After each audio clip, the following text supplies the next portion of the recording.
Hello everyone, this is Gene. I'm back with another video. I hope everybody is doing well. I've been trying to relax for most of the day, did a little work earlier, and mainly just been cuddling with RJ ever since. But I came across this tweet from DC, and I wanted to give my opinions on it, or rather expound upon my opinions on it, because one, it's Twitter. You can only say so much in a tweet, and two, I actually, for me personally, I find a bit of hypocrisy actually in DC putting out this tweet, which is why I mentioned the authority. Right, you'll see that I quote tweeted this and I wrote, "I'm still waiting on y'all to acknowledge the authority."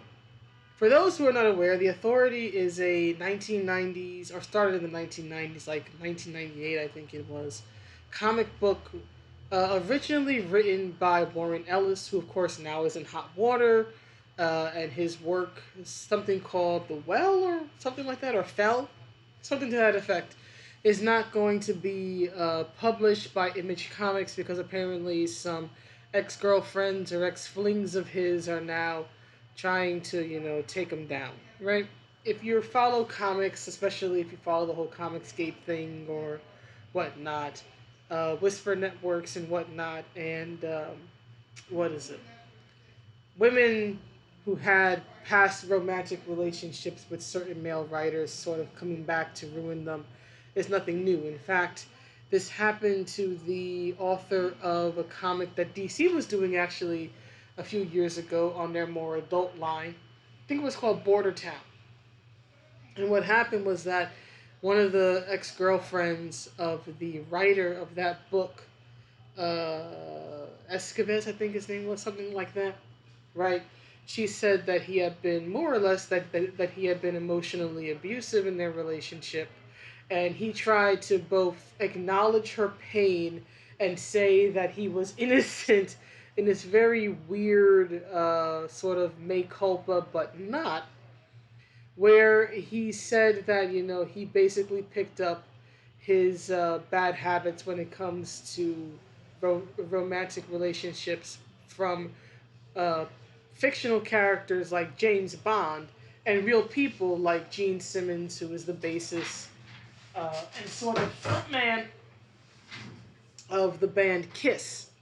It was a very, very weird situation, but this type of thing is not new in comics, what Mr. Ellis is going through, and I personally think that Image is being cowardly in not supporting him, especially since there's no proof that outside of being a bad boyfriend, Warren Ellis is actually guilty of anything. He's not guilty of a crime. There's no proof outside of these ladies' feelings were hurt or they felt used or whatnot. But that's another story. I want to focus in particular on this uh, tweet. And as I was saying about the authority is very edgy 1990s type of comic. And the best way I can describe the authority, who were used to be a team, but now usually when people mention them, it's the duo of Midnighter and Apollo. The best way I can describe them is that they are literally the gay version of Batman and Superman. Apollo being Superman, Midnighter being Batman. Especially if you look at like Midnighter's costume and Batman's costume, you can definitely see a lot of the Batman influence. It's like if Batman did business the way Jason Todd does. That's Midnighter. But anyway, the reason I'm addressing this, right, is because DC, in my opinion, is a bit hypocritical when they talk about queer coding. Now, they define queer coding in this tweet as imbuing a fictional work with queer themes or characters without ever explicitly acknowledging the queerness. Unpack some of the history of queer coding in comics and why it's important to move past it. Well, first let's sort of expand this idea a little bit. First of all, queer coding is not exclusive to comics. It has happened in comics. I'm aware of one particular version of it in Marvel, and I'll get to that. But it's not exclusive to comics. It's been done in TV. It's been done in movies. Like anything else, right? When there are social, um, how do I put it? When certain things are considered socially unacceptable to depict openly, right? What media will typically do to imply it is to code it in some fashion.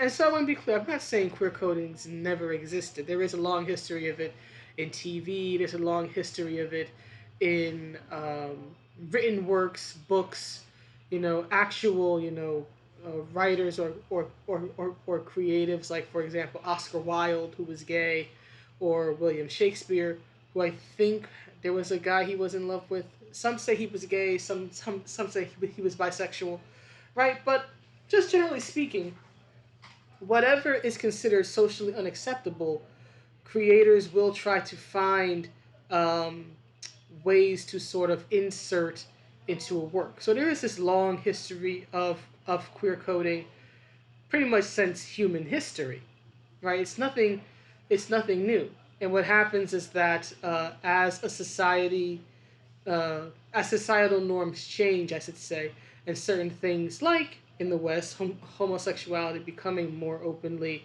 acknowledged and accepted, the coding or the hinting or the implication of it goes away and they can more openly depict it. So I'm going to be clear, it's not that queer coding has never existed.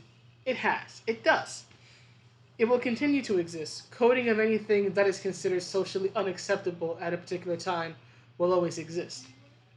My problem when it comes to modern understandings or interpretations of queer coding is that it tends to get reduced to, oh, this character is fabulous. Like, I was actually watching a Lindsay Ellis video recently. She did a video about The Little Mermaid, and she mentioned queer coding and queer coding of Disney's villains. Apparently, most of, if not all of Disney's villains. I'm not talking just about Ursula, right? Who actually, there is a I guess you could say a queer coding or a queer influence in that it's well known that her visual design, in particular her face and hair, were based off the drag queen Divine, right? So that's sort of always been open common knowledge if you're a big Disney fan. But I'm not comfortable with the idea of assuming that every Disney villain, like Scar or Gaston or whatever, are gay or coded gay just because they happen to be flamboyant.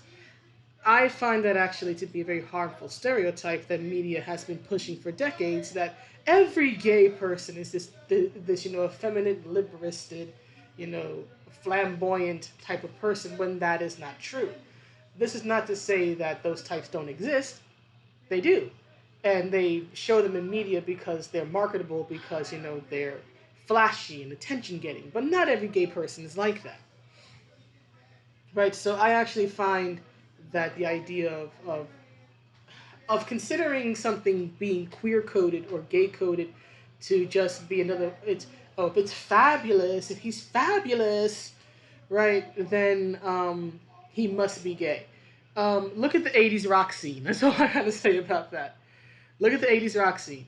The majority of those dudes were straight. Prince, as femme as he was still a straight man, right? Flamboyant or somehow effeminate should not automatically mean gay or queer coding, in my personal opinion. You want to call someone a peacock because they're flashy, I think that's fine. But when it comes to saying, oh, this person's flamboyant, that must mean they are queer coded. No, I don't agree with that. But anyway, I know this is sort of going all over the place. I apologize.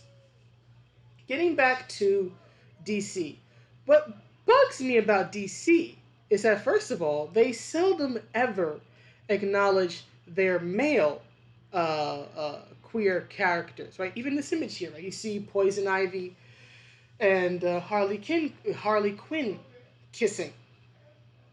What DC, in my experience, tends to do is that if they want to get attention, they will more or less focus on their female characters, because as much as they may try to be woke, they still understand that the little bit of audience they have left are men. And men find women, and especially girl on girl action, attractive. So what they will do, and I've called this out in other videos, I like to refer to it as fan service lesbians. And what I mean by that is they will typically take a female character, usually a bad girl like Harley Quinn or Poison Ivy or Catwoman, right? But someone who typically has had a male love interest throughout her history, right? And they will suddenly, out of the blue, for no reason at all, claim that she is bisexual. Never gay, never explicitly lesbian, right? Because she's had this male love interest. For example, Catwoman has Batman, who she's currently with, and there was this huge silly controversy over if the bat travels south during their lovemaking. That's another thing. But anyway, um, because the character has had a canonical male love interest, right? For example, Harley Quinn for a long time had the Joker, right? They just claim that the character is bi so that when they want to do girl on girl scenes like this, right, they can justify it. Because you know comic fans will call this out. They can justify it by saying, oh, the character is bisexual, right? Because that automatically means that they would be attracted to both genders and therefore could have male and female lovers. Seldom do they ever actually show bisexuality amongst male characters. Very rarely do they ever actually put their male LGBTQ characters in the forefront. Again, where the hell's the authority? Right? But they'll always do this with their female characters because, frankly, it's more marketable to a male audience. Right? Another example is, I think it was back in 2016? 2016 or 2017. This is back when Greg Rucka was writing Wonder Woman. And Greg Rucka, right, confirmed, according to DC, that Wonder Woman was bisexual because his literal argument was that because she was raised on Themyscira and Themyscira is a woman only island, that she more or less would have been raised in this sapphic culture and therefore would be bisexual, right? That more or less she would have been raised to be lesbian, right? But they also can't invalidate her attraction to men because of Steve Trevor and Batman and others. So they go, oh, hey, she's attracted to men, but she would have been raised to be a lesbian. So literally, she was raised this way. Just one problem. If you look at the real world, plenty of people who are LGBTQ are raised in more or less straight households, heterosexual households, in a predominantly heterosexual culture. And then still, the environment and the values they may have been raised in and raised with still don't change their sexuality. They may have to hide it because depending on the time period, maybe it's not acceptable in society to be openly uh, non-heterosexual. But none of it ever actually changed. Being raised a certain way never actually changed their orientation. That is not how this works. Yet, because Greg Rucka wanted to say, oh, Wonder Woman's bisexual, this is why we now have a bi Wonder Woman. Not because it makes sense, but because a man wanted it that way. Right? So, when it comes to queer coding and just their history, DC's history, at least as far as I'm aware of it in recent years, of sort of just using this for marketing, right? And not even being even with it, because again, it's almost always women. It's Harley, it's Catwoman, it's Wonder Woman, it's Poison Ivy, even on TV, right? Batwoman, right? They brought back the character of Kate Kane and made her lesbian. Okay, fine, don't care. But even on the Batwoman show, right? First it's Batwoman, right? And they had that show explicitly focus on queer themes on and lesbian themes to the point where it wouldn't make sense in the story. I've seen the reviews. I don't mind if a show has queer themes, but the whole point of Batwoman is that she fights crime. That should always be the focus. The Bat family fights crime. And then when Ruby Rose walked off the set after the first season, and they brought in the character of what's her name, Ryan Wilder or whatever it is, right? The focus has now moved more on race because, of course, a black woman now being Batwoman, every episode must now focus on this very narrow and erroneous race narrative of the police hate black people just cause, right? ACAB, right? It's basically what these episodes seem to boil down to from the reviews that I've seen, and I've seen a many, right? So they never actually tried to focus on a story and bring up these topics and themes. Because again, I have no problem with uh, especially if you do have a black character or a queer character or whatnot, bringing up a storyline or a particular theme if you can do it in a way that makes sense for the character depending on the story. But there should always be a central theme, a central purpose, and then everything else should be subservient to it. The Bat family fights crime in Gotham. Every type of Batman story, whatever else it is, should first and foremost be a Batman or Batwoman or Nightwing or whoever is fighting crime. And everything else should come in second. But of course, with these writers, they lead with the most obvious and what can potentially be the most divisive instead of leading with what matters and what is universal to people. Everyone wants to be safe. Everybody has to deal with the very real world effects of crime, even if, God forbid, you are, even if God willing, you are never the victim of a crime, right? You still have to live in a world where crime exists and crime is a very real possibility, right? So having stories about heroes who fight crime, right, sort of reaches that internal need everybody has to feel safe, to feel like there is someone out there watching them and protecting them and looking after them in a very dangerous, uncertain situation. And when you focus on things that should not matter really, in most instances, unless you're doing a romance arc, right? The central message of superheroes protect people get lost and buried under the oh my god, look at them kissing type thing, and I find that deeply annoying, regardless of who is involved or what their orientation is. I am pro story and anti stuff that should not matter unless we're doing a certain subplot, if that makes any sense, right? But DC more or less uses this to acknowledge, right? To acknowledge, not even acknowledge. Let me take that back.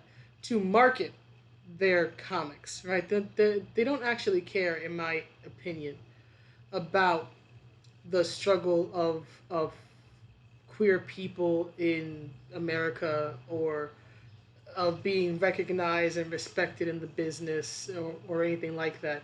They do this and they put these particular characters in the forefront because it's popular. Again, they probably wouldn't even have this image if it wasn't for the fact that um, June is Pride Month, and as I've said in other videos, the moment the clock strikes 12 and it's July 1st, they will act like this never happened, and they still won't acknowledge or bring back the authority because they don't actually care about queer people or the various sexualities that fall under the LGBTQ. Well, I say sexualities and gender identities and whatnot that fall under the LGBTQ umbrella.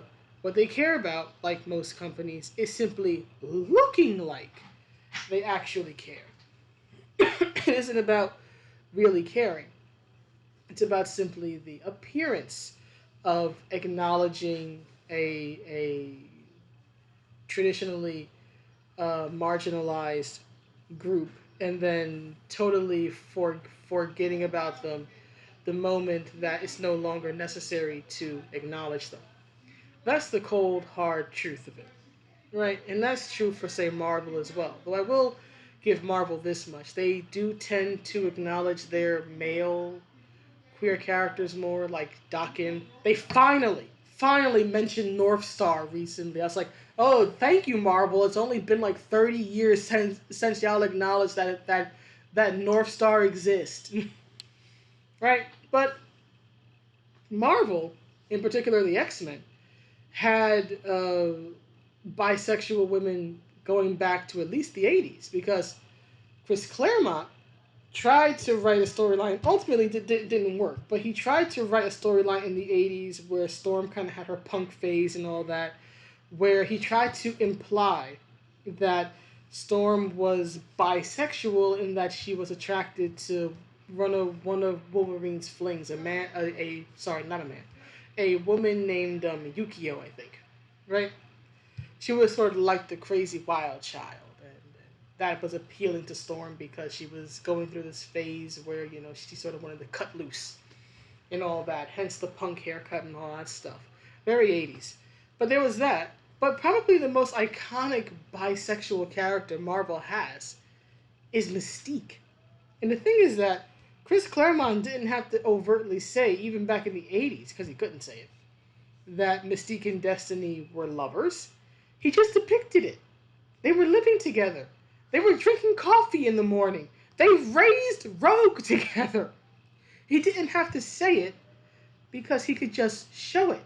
Because that is a classic storytelling convention. Show, don't tell. Show, don't tell. And guess what? I don't recall too many people then or now complaining that Mystique was bisexual or that Destiny was the love of her life, which was openly acknowledged in the comics a few years later when they did a story arc about Destiny's death and then Mystique sort of having to like come to terms with it.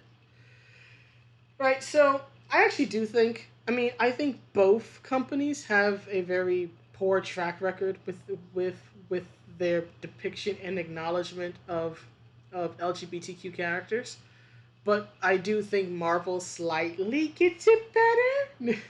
But again, that could simply be my very strong bias toward Marvel, being that I've always been more of a Marvel fan than a DC fan. But I think that especially these days, both companies are doing poorly on like every metric. But anyway, the point of this very rambly video is just to point out that DC talks about queer coding, but the first thing they should be talking about is actually showing respect for queer identities. And they should, in my opinion, they should stop this practice of just rebooting um, in particular for them a female. Marvel does it more to the men, like with Gay Iceman, but DC in particular tends to do it to female characters, right? Just suddenly making them bisexual because they want to be able to have the lesbian kiss scene, but they also have to acknowledge that hey, she's had this canonical male love interest since she was made like decades ago. So they just sort of try to split the difference by saying, "Oh, she's bi." That explains it. It's still cheap. It's still cheap. They don't do these things because they actually care about the life experience of a bisexual or a lesbian or a gay man or a trans individual or anyone else. They do it because they are trying to market themselves and make themselves look virtuous. And that's probably the most unvirtuous thing you can do. But anyway, that's the video. Please let me know what you think, and I will see you all in the next one. Have a good day and night wherever you are. Bye.